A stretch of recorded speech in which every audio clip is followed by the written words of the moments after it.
اپنے وضو کی جگہ پر مسواک رکھ دیجئے.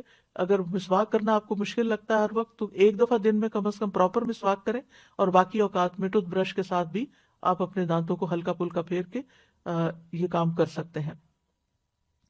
حضرت سمرہ سے مرفوعاً روایت ہے, رسول اللہ صلی اللہ علیہ وسلم نے فرمایا اپنے منہ کو مسواک کے ساتھ پاک رکھو کیونکہ یہ قرآن کا راستہ ہے. تو اپنے منہ کی صفائی اور اپنی زبان کی صفائی اور اپنے گلے کی صفائی, ان چیزوں کا بھی خاص خیال رکھیں. اور پھر وضو کے بعد دعا پڑھنا نہ بھولیں. یہ اپنے ڈیلی کے کاموں میں اگر آپ کو یاد نہیں رہتا تو کہیں لکھ کے لگا لیں. رسول اللہ صلی اللہ علیہ وسلم نے فرمایا جو وضو کرے اور اچھی طرح وضو کرے پھر یوں کہے اشہد ان لا الہ الا اللہ وحدہ لا شریک لہ واشہد ان محمدا عبدہ ورسولہ اللہم اجعلنی من التوابین واجعلنی من المتطہرین, اس کے لیے جنت کے 8 دروازے کھول دیے جائیں گے, وہ ان میں سے جس میں سے چاہے داخل ہو جائے. سبحان اللہ, کتنی مختصر سی دعا ہے لیکن کتنا بڑا اجر ہے, اس لیے اس کو نہ بھولیں. پھر اسی طرح یہ ہے کہ وضو کے بعد اگر آپ اذان سن رہے ہیں تو اذان کا جواب دینا نہ بھولیں. رسول اللہ صلی اللہ علیہ وسلم نے فرمایا جو شخص اذان سن کر یہ کہے یعنی اللہم رب هذه الدعوة التامة والصلاة القائمة آت محمدا الوسیلة والفضیلة وابعثه مقاما محمودا الذی وعدته, تو یہ قیامت کے دن نبی صلی اللہ علیہ وسلم کی اس کے لیے شفاعت جائز ہو جائے گی, لازم ہو جائے گی. حلت لہ شفاعتی یوم القیامہ, یعنی جو اذان کے بعد کی دعا پڑھے گا نبی صلی اللہ علیہ وسلم کی شفاعت پائے گا. اور اسی طرح وہ دعا کی قبولیت کا وقت ہوتا ہے, اس وقت کے لیے دعا سوچ رکھے کہ میں نے کیا دعا مانگنی. ایک نماز سے دوسری نماز کے بیچ میں جو چیز آپ کو بودر کرے, پریشان کرے, نیکسٹ اذان سے پہلے سوچ رکھے کہ میں نے اذان کے بعد بھی یہ دعا خاص مانگنی, لیکن اس کے بیچ میں بھی آپ مانگ سکتے ہیں, اس منع نہیں ہے. پھر اسی طرح یہ ہے کہ اپنی جسمانی صحت کا خیال رکھنے کے لیے صرف کھانا پینا ہی کافی نہیں ہے بلکہ ورزش بھی ضروری ہے. آپ بریدنگ ایکسرسائز کریں, آپ اسٹریچز کریں, آپ واک کریں, اور اس میں 7 اذکار شامل کر لیں. یعنی اس ٹائم پر انسان اپنے اذکار مقرر کر لیں, جیسے تسبیحات ہیں, درود شریف ہے, استغفار ہے. واک کرتے وقت یہ سب پڑھنا بہت آسان بھی ہوتا ہے اور واک بھی بورنگ نہیں ہوتی, وہ آسان ہو جاتی ہے. اور پھر اگر ایک وقت میں آپ کو زیادہ ٹائم نہیں ملتا واک کرنے کا, 2 منٹ کر لیجئے, 5 منٹ کر لیجئے, ایک تسبیح کی دیر میں کر لیجئے. دن میں کئی دفعہ 5 منٹ بھی اگر آپ کریں گے تو انشاءاللہ اس سے آپ کا جسم مضبوط رہے گا. اور پھر یہ کہ جسمانی مضبوطی کے ساتھ ساتھ اپنی جذباتی صحت کا بھی ضرور خیال رکھیں. اور جذباتی صحت کے لیے ضروری ہے کہ اللہ پر توکل ہو, اللہ سے محبت ہو, اللہ سبحانہ وتعالیٰ کے ساتھ ایک تعلق ہو, دل ہی دل میں اللہ کو پکاریں, اس کو یاد کریں اور اس سے محبت پر خوش ہو جائیں. یعنی محبت جو ہے وہ انسان کو خوشی بخشتی ہے. تو جس شخص کی زندگی میں رب کی محبت آ جائے اس سے زیادہ خوش قسمت کوئی نہیں. اور اسی کو اپنا وکیل سمجھیں, اسی پر بھروسہ کریں, اسی سے دعائیں مانگیں, اسی سے لو لگائیں, اسی سے اپنے سارے شکوے شکایتیں کریں, اسی کو اپنے ساری مشکلات بتائیں اور اسی سے حل مانگیں. رب المشرق والمغرب لا الہ الا ہو فاتخذہ وکیلا, یہ سورۃ المزمل کی آیت ہے. شروع میں نبی صلی اللہ علیہ وسلم نے جب تبلیغ کا کام شروع کیا تو کیسی مشکلات پیش آئیں, لیکن آپ کو کیا بتایا گیا کہ اللہ رب العزت ہی کو اپنا وکیل بنائیں, اسی کو کارساز سمجھیں. اور اگر کہیں خوف خطرہ محسوس ہو تو اپنے آپ کو اپنے رب کی پناہ میں دیں. سورۃ غافر میں آتا ہے وقال موسیٰ انی عذت بربی وربکم انی عذت بربی وربکم من کل متکبر لا یؤمن بیوم الحساب. موسیٰ علیہ السلام کو جب فرعونیوں کا خوف ہوا تو انہوں نے کہا بے شک میں نے اپنے رب اور تمہارے رب کی پناہ لے لی, ہر اس متکبر سے جو یوم حساب پر ایمان نہیں رکھتا. تو جو چیز آپ کو کسی انسان کی طرف سے کوئی خوف محسوس ہو, کہیں پریشانی محسوس ہو, تو فوراً اس آیت کو پڑھ کر بلند آواز میں اپنے آپ کو تسلی دیں. حقیقت یہ ہے کہ قرآن مجید کے ساتھ اگر آپ کا تعلق مضبوط ہو تو آپ کو روزانہ کے مسائل کا حل اس میں ملتا ہی چلا جائے گا. اور حالات جس طرح کے بھی ہوں اللہ کی رحمت سے پر امید رہیں. اور اللہ کی رحمت کس کے قریب ہوتی ہے؟ محسنین کے. ان رحمت اللہ قریب من المحسنین. چاہے آپ طوفانوں کی زد میں ہو پھر بھی اللہ کی طرف رجوع کرے. موسیٰ علیہ السلام کی قوم آگے سمندر تھا اور پیچھے فرعون تھا, پریشان ہو گئی تو موسیٰ علیہ السلام نے کہا قال کلا انما یہ ربی سیہدینی، ہرگز نہیں، پریشانی کی بات ہی نہیں، بے شک میرے ساتھ میرا رب ہے، وہ ضرور مجھے راستہ بتائے گا۔ اسی طرح کام کاج کے دوران غور و فکر جاری رکھیں، ذکر جاری رکھیں، اللہ سے دل دل میں باتیں کرتے رہیں، دعائیں کرتے رہیں۔ عقل مند لوگ قرآن مجید میں ان کو بتایا گیا الذین یذکرون اللہ قیاما وقعودا وعلی جنوبہم وَيَتَفَكَّرُونَ فِي خَلْقِ السَّمَاوَاتِ وَالْأَرْضِ رَبَّنَا مَا خَلَقْتَ هَذَا بَاطِلًا سُبْحَانَكَ فَقِنَا عَذَابَ النَّارِ۔ کون ہے عقل مند لوگ؟ وہ جو کھڑے، بیٹھے اور لیٹے اللہ کو یاد کرتے رہتے ہیں، اور آسمانوں اور زمین کی پیدائش میں غور و فکر کرتے ہیں اے ہمارے رب، اور کہتے ہیں اے ہمارے رب، تو نے یہ سب کچھ بے مقصد پیدا نہیں کیا، تو پاک ہے، ہمیں آگ کے عذاب سے بچا۔ اور خاص طور پر جب آپ کچن میں کام کر رہے ہوں، کوکنگ کر رہے ہوں، اس وقت روزانہ کوشش کریں کہ آگ کے عذاب سے پناہ کی دعا کریں، کیونکہ وہاں آگ قریب ہوتی ہے تو انسان کے پھر دل سے دعا نکلتی ہے۔ یعنی اس سے بہتر موقع کوئی نہیں ہوتا کہ جب انسان آگ سے بچنے کی دعا کرے۔ تو کہنے کا مطلب یہ ہے کہ ذکر صرف مصلے پر نہیں ہوتا، ذکر چلتے پھرتے، اٹھتے بیٹھتے، کام کاج کرتے آپ کی زبان اللہ کے ذکر سے تر رہے، اور کیونکہ اللہ کا ذکر جو ہے کثرت سے کرنا کامیابی کا باعث ہے۔ سورۃ انفال میں آتا ہے وَاذْكُرُوا اللَّهَ كَثِيرًا لَعَلَّكُمْ تُفْلِحُونَ، اور اللہ کو بہت زیادہ یاد کرو تاکہ تم فلاح پاؤ۔ الا بذکر اللہ تطمئن القلوب، سن لو اللہ کی یاد سے دل اطمینان پاتے ہیں۔ اور سب سے افضل ذکر کیا ہے؟ لا الہ الا اللہ، خصوصاً جب دل گھبرائے تو کثرت سے پڑھے لا الہ الا اللہ۔ اس کا یہ مطلب نہیں کہ صرف ایک تسبیح کر کے رکھ دیں، اٹھتے بیٹھتے بھی لا الہ الا اللہ، اللہ اکبر، الحمدللہ، اللہ تیرا شکر ہے، سبحان اللہ، استغفر اللہ، یہ زبان پہ جاری ہوتے رہنے چاہیے تاکہ جب موت کا وقت آئے تو ذکر کرنے میں، لا الہ الا اللہ پڑھنے میں کوئی مشکل نہ ہو۔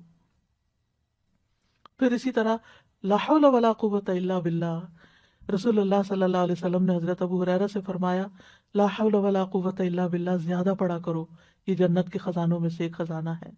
یعنی جنت میں اگر آپ کو خزانے چاہیے تو لا حول کی کثرت کر دیں، کثرت سے توبہ استغفار بھی کرنی چاہیے، کیونکہ استغفار سے رحمت کے دروازے کھلتے ہیں، دنیا کی ساری مشکلات حل ہوتی ہیں۔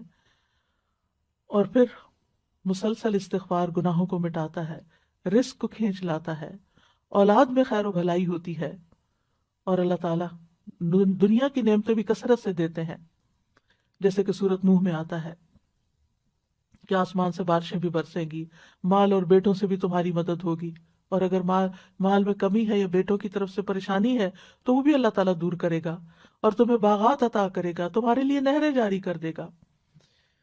پھر یہ ہے کہ دن بھر کے کاموں کو آپ آرگنائز کر کے کریں، یعنی اپنے آپ کو جتنا آپ ڈسپلن کریں گے اتنا ہی آپ کا دن زیادہ پروڈکٹیو ہوگا۔ وقت کا بہتر سے بہتر استعمال کریں۔ رسول اللہ صلی اللہ علیہ وسلم نے فرمایا دو نعمتیں ایسی ہیں جن کے بارے میں اکثر لوگ خسارے میں ہیں، ایک تندرستی اور دوسرے فراغت۔ بہت سے لوگ بہت سی چیزیں سوچتے ہیں لیکن کر نہیں پاتے، اور جب کرنے لگتے ہیں تو تھوڑی دیر میں دھیان ادھر ادھر ہو جاتا ہے اور پھر ہر چیز بکھر جاتی ہے۔ اینڈ آف دا ڈے انسان کہتا ہے میں نے تو کچھ کیا ہی نہیں، اور پریشانی پر پریشانی بڑھتی چلی جاتی ہے۔ اور چونکہ ہر انسان کی زندگی میں کوئی نہ کوئی امتحان ہوتا ہے، پریشانی ہوتی ہے، تو بعض اوقات انسان اس پریشانی میں اتنا مغلوب ہو جاتا ہے کہ جو بھی اس نے اپنے کام سوچے ہوتے ہیں وہ سارے ایک طرف رکھ کے کوئی ذہنی تفریح کا سامان کر لیتا ہے۔ اور آج کل تو بہت بڑا فتنہ ہے کہ موبائل ہمارے ہاتھ میں ہے، کوئی ڈرامہ لگا لیتا ہے اور کوئی گانا سننا شروع کر دیتا ہے، اور کوئی کسی طرح کی بھی ویڈیو دیکھ کے ایک کے بعد ایک شروع ہو جاتی ہیں، اور اس طرح جو کرنے کے کام ہے وہ سارے دھرے کے دھرے رہ جاتے ہیں۔ تو اس چیز کے بارے میں آپ نے بہت کانشیس ہونا ہے، کیونکہ انسان اگر ان چیزوں میں پڑا رہے تو چھوٹی چھوٹی پریشانیاں اس کو ڈسٹریکٹ کر سکتی ہیں، اور چھوٹی چھوٹی خوشیوں کا حصول اس کو ڈسٹریکٹ کر سکتا ہے، تو پھر انسان کا ایک دن بھی ضائع ہوا تو سمجھے اس نے بہت بڑا نقصان کیا۔ اور یہ کہانی سبھی کی ہے کسی نہ کسی طرح، اس لیے کارآمد اور نتیجہ خیز دن گزارنے کے لیے ضروری ہے نمبر 1، اپنے پورے دن میں جو کام آپ بے مقصد کرتے ہیں ان پہ غور کریں، ان کی لسٹ بنائیں کہ کون سے کام فضول کے کام ہیں جن کے بغیر بھی گزارا ہو سکتا ہے یا اس سے بہتر کام بھی ہیں۔ تو اپنے وقت کو گھٹیا کاموں میں نہیں گزاریں، بہتر کاموں میں گزاریں۔ دوسرا یہ کہ اپنے سارے دن کے کاموں کے نتائج بھی دیکھیں کہ اس کا ریزلٹ کیا ہے، آؤٹ کم کیا ہے. میں نے جو اس چیز پہ اتنا وقت لگا دیا تو میں نے کیا کمایا، کیا حاصل کیا. بعض اوقات ہم ایسے ہی کوئی لغو سی چیز دیکھنا شروع کر دیتے ہیں اور کہتے ہیں اس میں بھی لرننگ ہے. اینڈ میں پوچھے کیا لرن کیا، کیا سیکھا. کیونکہ بہت وقت صرف ایک نفس کی خواہش ہوتی ہے جس کے پیچھے انسان چل رہا ہوتا ہے. پھر یہ ہے کہ نمبر 3 اپنے مقصد پر نظر رکھیں کہ میرا کسی بھی کام کے کرنے کے پیچھے مقصد کیا ہے، یہ کام میں کیوں کر رہا ہوں. کوئی بھی مصروفیت آپ نے جو استعمال یعنی اختیار کی ہے یا شروع کی ہے، اور اس مقصد کے راستے میں جو چیز رکاوٹ ہے اس رکاوٹ کو پہلے دور کریں، ورنہ آپ منزل پہ نہیں پہنچ سکتے. پھر اسی طرح یہ کہ اہم اور ضروری، چوتھی چیز یہ کہ اپنے اہم اور ضروری کاموں کو متعین کریں. یہ چیزیں میری زندگی میں بہت امپورٹنٹ ہیں جنہیں میں نے کرنا ہے، اور ان کو لکھ لیں باقاعدہ. یعنی اہم ترین کاموں کو، یعنی اپنی پرائرٹی لسٹ بنائیں، اہم ترین کاموں کو لکھ لیں. جو آپ کا ٹارگٹ ہے، جو گول آپ حاصل کرنا چاہتے ہیں، اس کے لیے کیا چیز مددگار ہوگی اس کو بھی ساتھ لکھ لیں. مثلا آپ نے ایک کام لکھا کہ مجھے یہ کام کرنا ہے، چاہے آپ لکھنے کا کوئی کام ہے یا پکانے کا ہے یا کوئی صدقہ خیرات کا یا ویلفیئر کا یا جس بھی طرح کا کوئی کام ہے، یا آپ کی ڈیوٹی سے ریلیٹڈ کوئی کام ہے. تو ویسے تو سارے ہی کام بڑے اہم لگ رہے ہوتے ہیں، لیکن اہم ترین کاموں کو ٹاپ پرائرٹی پر رکھیں کہ یہ مجھے پہلے کرنا ہے، اور کس طرح کرنا ہے وہ بھی ساتھ پلان کریں. اور پھر یہ ہے کہ جب کام شروع کریں تو پانچویں چیز یہ ہے کہ اپنے مقصد کو حاصل کرنے کے لیے فوکسڈ رہیں. کیونکہ بہت سے لوگ سب کچھ کر لیتے ہیں لیکن جب کام شروع کرتے ہیں تو اس پہ فوکس نہیں کرتے، لہٰذا کام ختم نہیں ہوتا. رکاوٹ آتی ہے تو اس کو دور کریں، سولوشن نکالیں، حل نکالیں. اور اگر ایک طریقے سے آپ کا ٹارگٹ حاصل نہیں ہوا تو کوئی دوسرا طریقہ اختیار کریں. امید کے ساتھ کام کریں، مایوس نہ ہو، کیونکہ یہ نہیں ہوتا کہ جو چیز ہم سوچیں وہ ویسے ہی ہو بھی جائے. بعض اوقات ہو جاتی ہے اور بعض اوقات نہیں بھی ہوتی. اور چھٹی بات یہ ہے کہ سستی سے بچے اور کاموں کو لٹکائیں نہیں، اچھا بعد میں صحیح، اچھا کل صحیح، اچھا صبح صحیح. اور ساتویں بات یہ کہ جب روٹین نہیں ہوتی تو پھر بہت سے کام چھوٹ جاتے ہیں. اپنی ڈیلی روٹین سیٹ کریں. آپ سمجھیں کہ آپ کے دن کے 24 گھنٹے آپ کے پاس 24 باکسز ہیں. آپ دیکھیں کہ آپ نے ہر گھنٹے میں اس باکس کے اندر کیا ڈالا ہے. کوئی فائدے کی چیز ڈالی یا کوئی بیکار سٹفنگ کی ہے یا کوئی کوڑا کرکٹ ڈال دیا. اور قیامت کے دن جب آپ جا کے وہ باکس کھولیں گے تو آپ کو پتا چلے گا کہ یہ گھنٹہ بھی بیکار تھا اور یہ بھی یہ میں نے کیوں کیا. اس وقت پھر پریشان ہونے کا فائدہ نہیں. تو اگر آپ امیجنری باکسز بھی بنا لیں یا آپ اپنے کسی کاغذ کو لے کے اس پہ 24 خانے ڈال کے اپنا ٹائم ٹیبل بنائیں اور ٹائم لکھ لیں، جس ٹائم سے آپ شروع کریں گے وہیں پہ جا کے ختم ہوگا.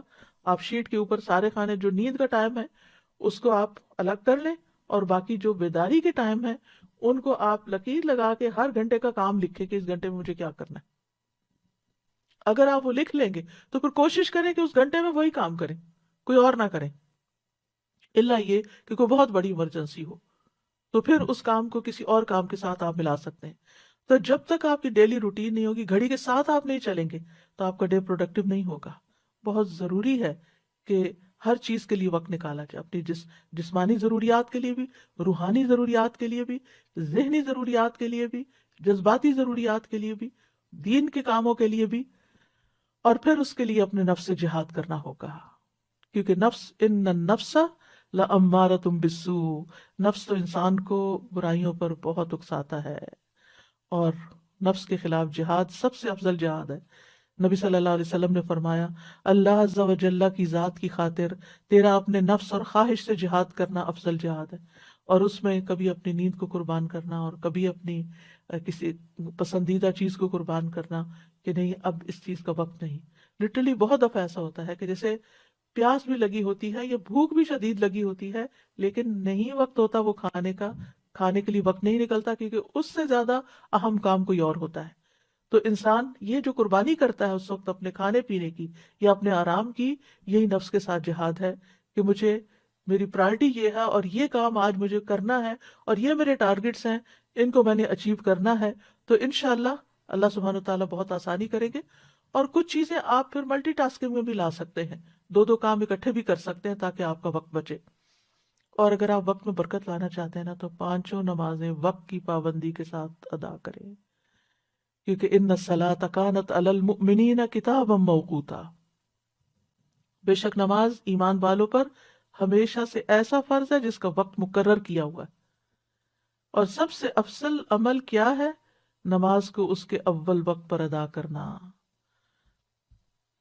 نمازوں کے وقت کو ضائع کرنے والے کے لیے ہلاکت ہے۔ فویل للمصلین الذین هم عن صلاتهم ساہون۔ یہ کون لوگ ہیں؟ یہ وہ لوگ ہیں جو اپنے وقت کو ٹال کے نماز پڑھتے ہیں لیکن تاخیر سے پڑھتے ہیں، غیر ضروری کاموں میں زیادہ وقت لگا دیتے ہیں، نماز کی تاخیر کر دیتے ہیں اور پھر اس میں جلدی جلدی نماز پڑھ کے اٹھ جاتے ہیں۔ ایسی نماز کو منافق کی نماز کہا گیا۔ مصعب بن سعد سے روایت، انہوں نے کہا میں نے اپنے والد سے کہا اے ابا جان، آپ نے دیکھا اللہ تبارک و تعالیٰ کا یہ فرمان الذین هم عن صلاتهم ساہون، تو ہم میں سے کون ہے جو نماز میں نہیں بھولتا، جس کے دل میں خیال نہیں آتے؟ انہوں نے کہا اس کا یہ مطلب نہیں، اس آیت سے مراد وقت کا ضائع کرنا ہے کہ انسان فضول کاموں میں لگا رہے یہاں تک کہ وقت ضائع کر دے، یعنی نماز کا اصل وقت چلا جائے۔ اس لیے نماز اپنے وقت پر، ایسا نہ ہو کہ فجر کی نماز قضا ہو جائے، اور ایسا نہ ہو کہ سوئے رہیں، کیونکہ نبی صلی اللہ علیہ وسلم نے اپنا ایک خواب بیان کرتے ہوئے فرمایا، آپ نے خواب میں دیکھا کہ ایک شخص تھا جس کا سر پتھر سے کچلا جا رہا تھا، وہ قرآن کا حافظ تھا مگر وہ اس سے غافل ہو گیا اور فرض نماز پڑھے بغیر سو جاتا تھا۔ اور پھر نماز لیٹ کرنا جو ہے نفاق کی علامت ہے۔ منافق سورج کو دیکھتا رہتا ہے، جب شیطان کے دو سینگوں کے درمیان وہ ہوتا ہے، یعنی غروب ہونے کے قریب ہوتا ہے، تو اٹھ کر 4 ٹھونگے مارنے لگ جاتا ہے اور ان میں اللہ کا ذکر نہیں کرتا۔ یعنی کہ جو منافقوں کے بارے میں قرآن مجید میں آتا ہے وَلَا يَأْتُونَ إِلَى الصَّلَاةِ إِلَّا وَهُمْ كُسَالَىٰ، کہ وہ نماز سستی کے ساتھ پڑھتے، سستی کر کر کے پڑھتے ہیں، دیر سے پڑھتے ہیں، تھک کے، دنیا کے کاموں سے تھک کے پھر نماز پڑھتے ہیں اور اس میں کوئی خشوع و خضوع نہیں ہوتا۔ نماز جو ہے قبر میں بھی ساتھ ہوگی، حفاظت کرے گی، نماز بندے کی حفاظت کرے گی، لیکن کس کی نماز؟ وہ جو اپنی نمازوں کی حفاظت کرتا ہے۔ والذین هم علی صلاتہم یحافظون۔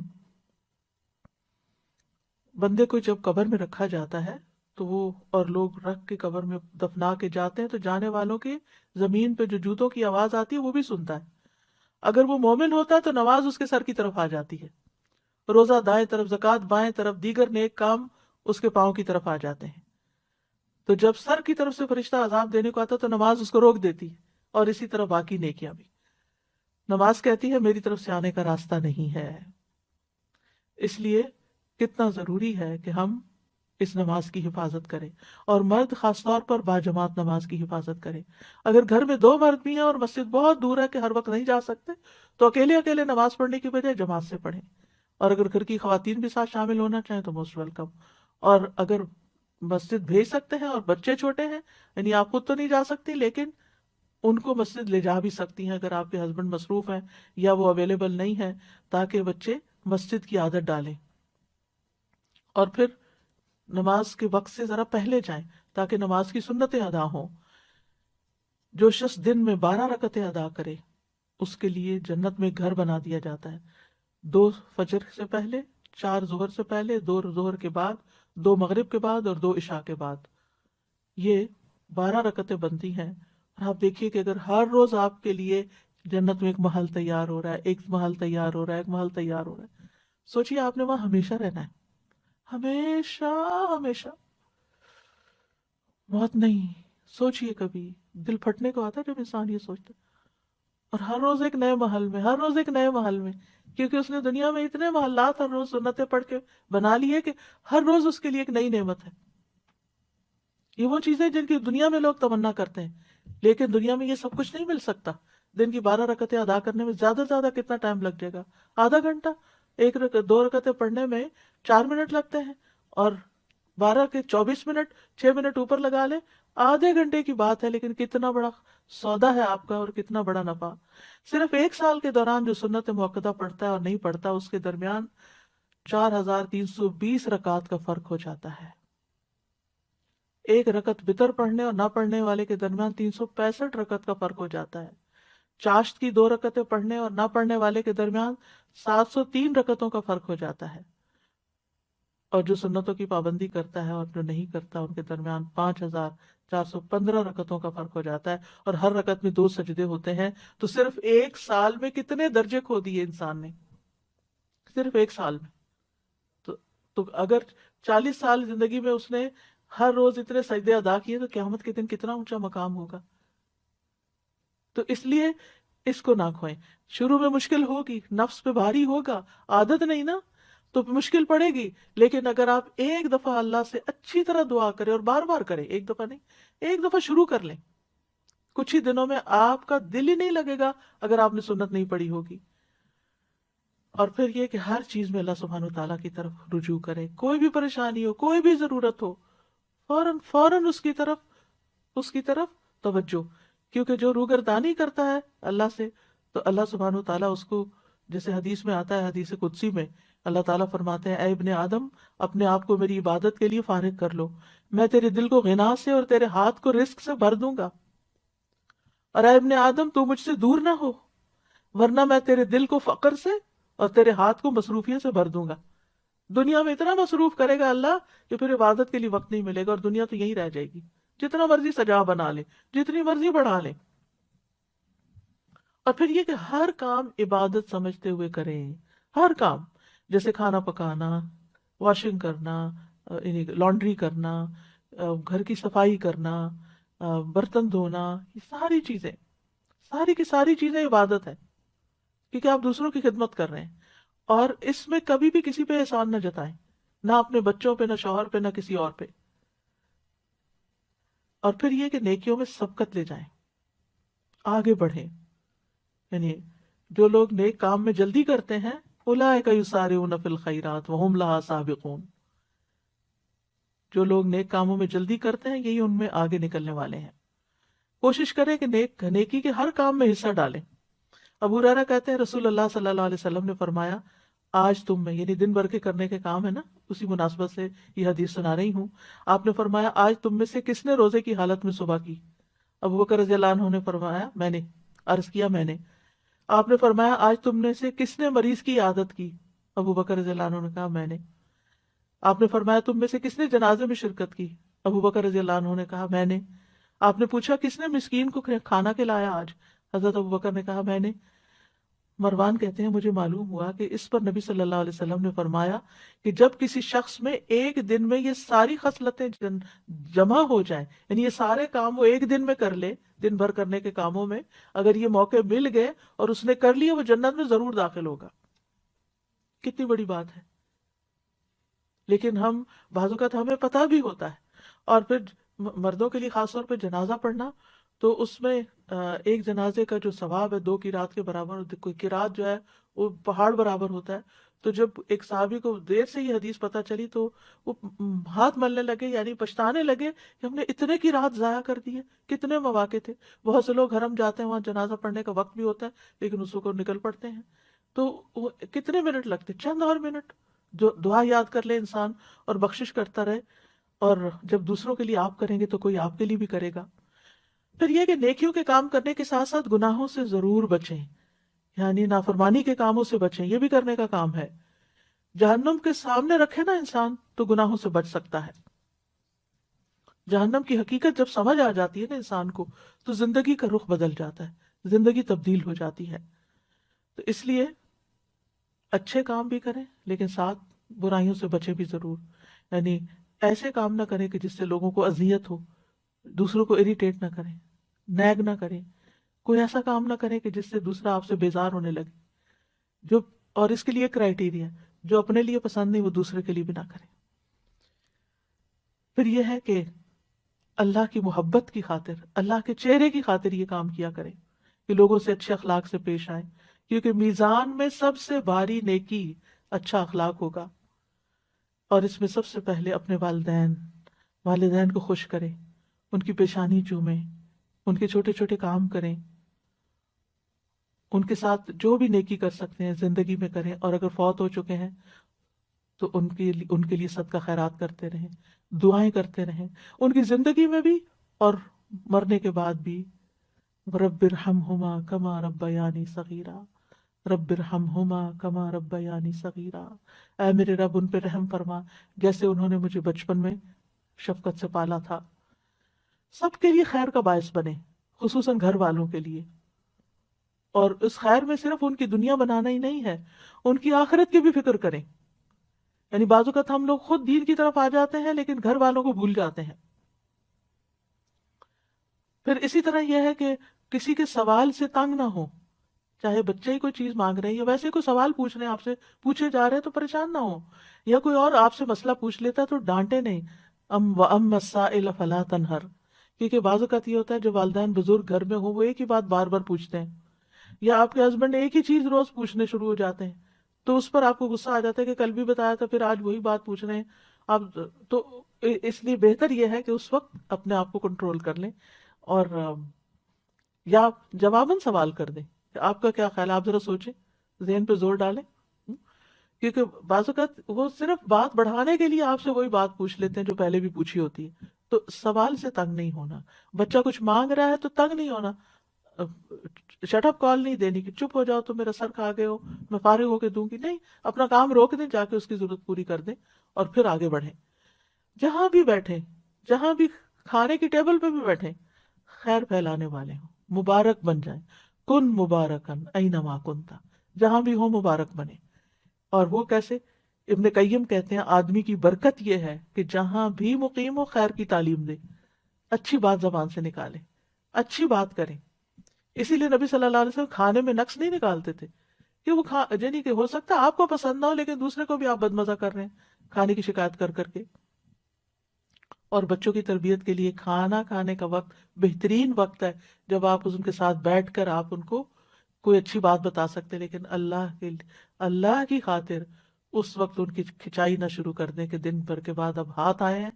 بہت سے لوگ کھانے کی میز پہ بیٹھ کے ان کا حساب کتاب شروع کر دیتے ہیں اور ان کی سارے دن کی جو کام کاج ہے ان کی محاسبہ شروع کر دیتے ہیں اور اس طرح سارے گھر والوں کا کھانا جو ہے وہ بدمزہ کر دیتے ہیں. اس سے بھی بچنا چاہیے. پھر پڑوسیوں کی خبر گیری کریں، ان کے کھانے پینے کا خیال رکھنا. نبی صلی اللہ علیہ وسلم نے فرمایا اے ابو ذر، جب تم سالن پکاؤ تو شوربہ زیادہ کر لو، پڑوسی کی خبر گیری کرو. یعنی کسی بھی طرح اپنے اپنے کلچر کے مطابق آپ پڑوسی کا، اپنے دوستوں کا خیال رکھ سکتے